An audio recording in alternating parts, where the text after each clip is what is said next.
pastor, one of the things that I regularly hear from people are comments that go something like this. I could never do what you do. I could never write a sermon. I could never understand the Bible like that. Now, on one level, while those comments might sound complimentary, the individual is actually making a stronger negative statement about themselves more than they are complimenting me. Essentially, what they're saying is, I can't. I'm not able. And the subtext to what they're saying, the thing right below the surface, is an even stronger negative statement about God. See, the reality of ministry of any kind is that it's not about the person performing the ministry, but it's about God working in them and using them to do the thing He's calling them to do. So when somebody says, I could never do that, what they're actually saying is that God could never use me like that. God isn't able to work through me like that.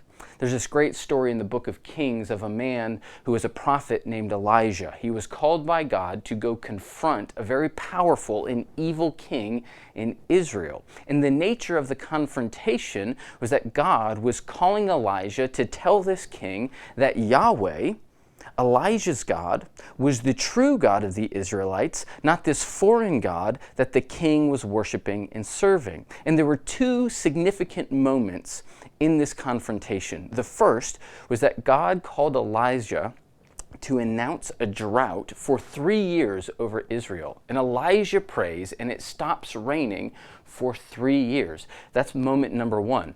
The second moment is near the end of that 3-year period, where God calls Elijah to have a showdown with this evil king by placing a sacrifice. Each individual places a sacrifice on the altar, and then they call on their God to rain fire down from heaven to consume that sacrifice.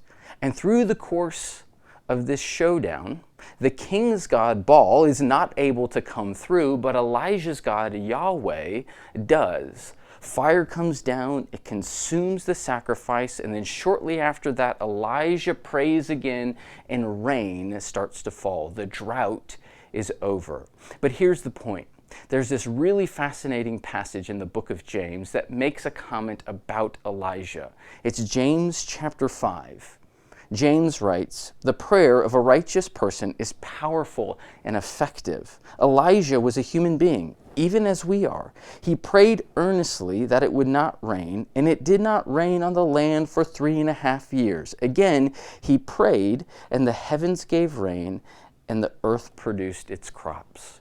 Did you notice what it said about Elijah? Elijah was a human being just as we are. There is no difference between us and Elijah, except that he was open to the possibility of God working in and through him.